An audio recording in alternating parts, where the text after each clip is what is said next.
School शिक्षा का वो मंदिर जहां देश का भविष्य तैयार किया जाता है।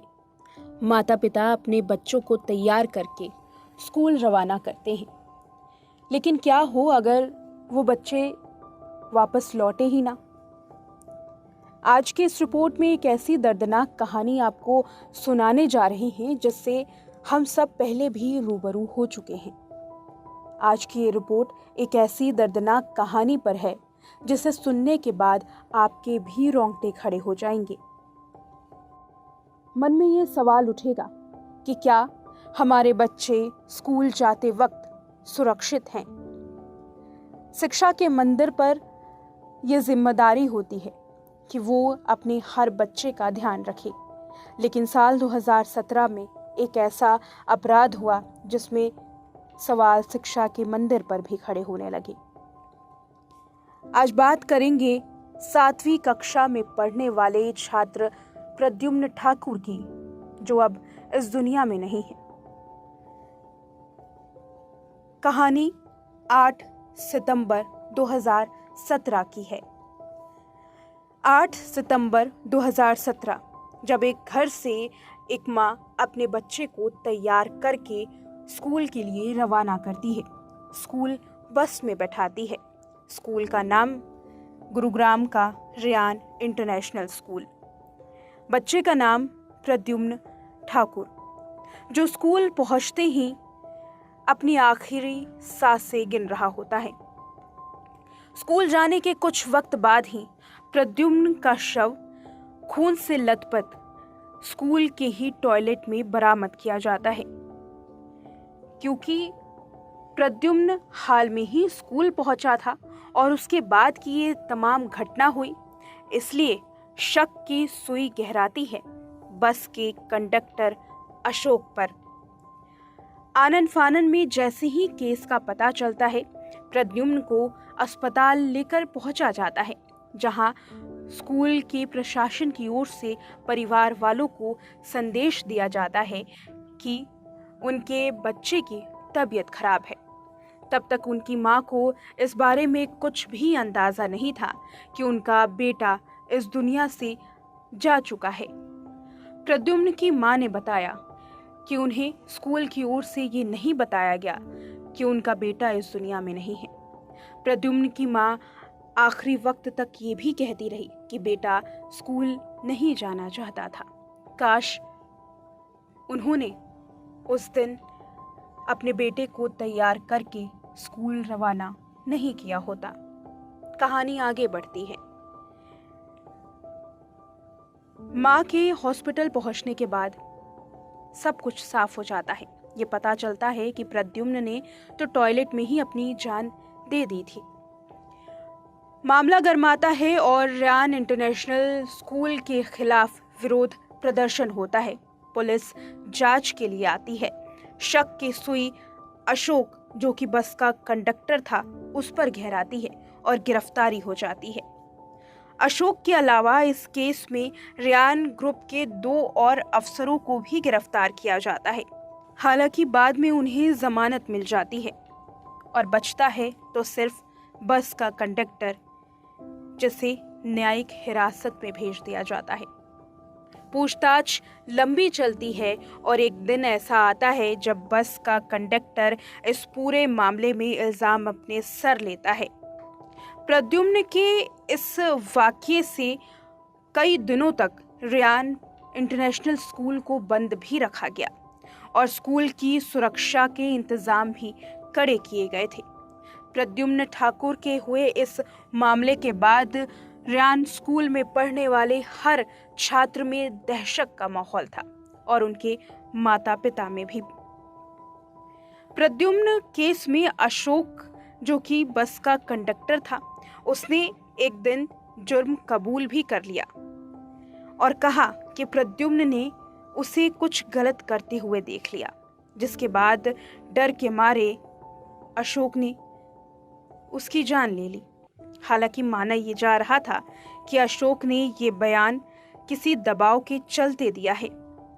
अदालत में जाते ही अशोक का बयान पूरी तरीके से बदल जाता है।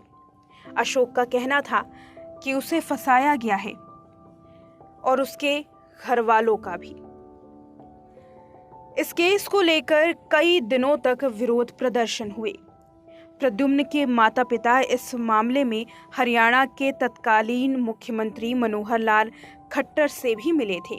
इसके बाद इस पूरी जांच को सीबीआई को सौंप दिया गया था। चूंकि अब सीबीआई के पास में केस था, तब एक और गिरफ्तारी होती है।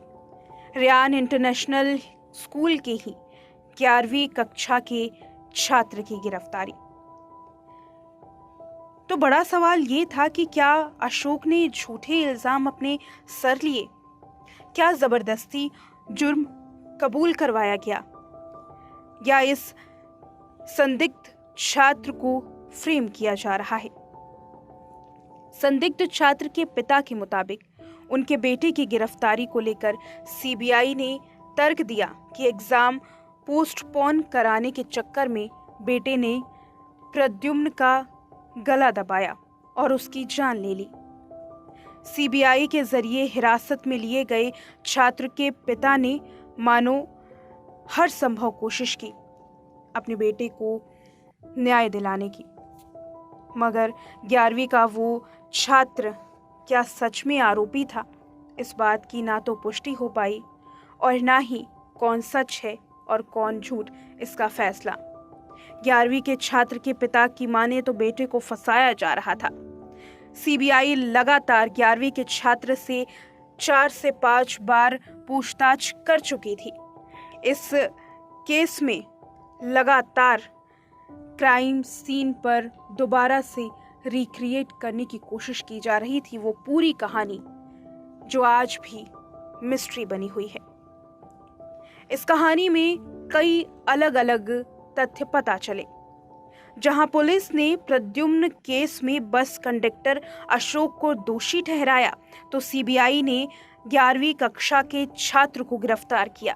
लेकिन रियान इंटरनेशनल स्कूल के माली हरपाल, जो कि खुद को चश्मदीद बता रहा था, उसके बयान ने पुलिस की थ्योरी को पूरा बदल कर रख दिया। एक इंटरव्यू के दौरान माली हरपाल ने बताया कि उस दिन जब वो सुबह 7:30 बजे वाटर कूलर से पानी पीने गया तो टॉयलेट के पास कोई नहीं था, लेकिन जब वो वापस आया तो टॉयलेट के पास से शोर सुनाई दिया। वहां जाकर देखा तो प्रद्युम्न जमीन पर पड़ा हुआ था, गले पर गहरा घाव था। ये देख माली हरपाल ने अंजू मैडम को बुलाया। प्रद्युम्न को इस हाल में देख वो जोर से चिल्लाई और फिर देखते देखते टॉयलेट के बाहर हर कोई जुट गया। टॉयलेट के बाहर साइड में लगे वाटर कूलर की तरफ से अशोक आते हुए दिखा। माली ने बताया कि उस वक्त अशोक के कपड़ों पर और शरीर पर कोई भी खून के निशान नहीं थे, वो सामान्य हालत में था। अंजू मैडम ने ही अशोक से प्रद्युम्न को उठाकर गाड़ी में डालने को कहा।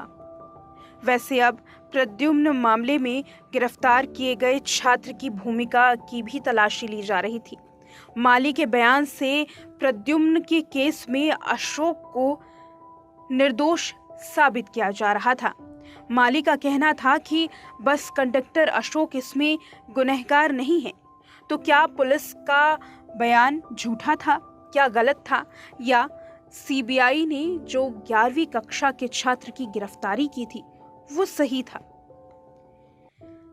सीबीआई ने आधिकारिक बयान और प्रेस कॉन्फ्रेंस की, जिसमें कई बातें निकलकर सामने आई। छात्र के पिता की माने तो बेटा निर्दोष था, बल्कि उसने तो खुद इस बारे में माली और टीचर्स को बताया था।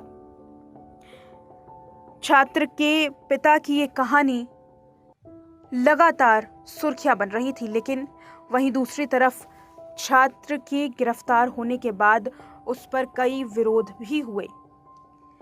लेकिन आज तक ये कहानी अनसुनी है, अनजानी है कि क्या 11वीं कक्षा का वो छात्र दोषी था या बस का कंडक्टर अशोक। प्रद्युम्न मामला पूरी तरीके से गुमनामी के अंधेरे में है। 7वीं कक्षा का वो छात्र जो स्कूल जाता है, लेकिन स्कूल जाते ही उसका शव स्कूल के टॉयलेट में बुरी हालत में मिलता है। गले पर गहरे घाव के निशान, खून से लथपथ प्रद्युम्न की जान चली जाती है। 2 लोग संदिग्ध गिरफ्तार होते हैं, जिसमें एक बस का कंडक्टर और दूसरा 11वीं कक्षा का छात्र। 2 अलग कहानियां, एक तरफ पुलिस, दूसरी तरफ सीबीआई, लेकिन दोनों ने ही इस पूरे मामले की जांच गहराई से करने के बावजूद ये जवाब नहीं दिया कि आखिर असली दोषी कौन था। ये पूरा मामला आज भी गुत्थी बना हुआ है। इस रिपोर्ट में इतना ही।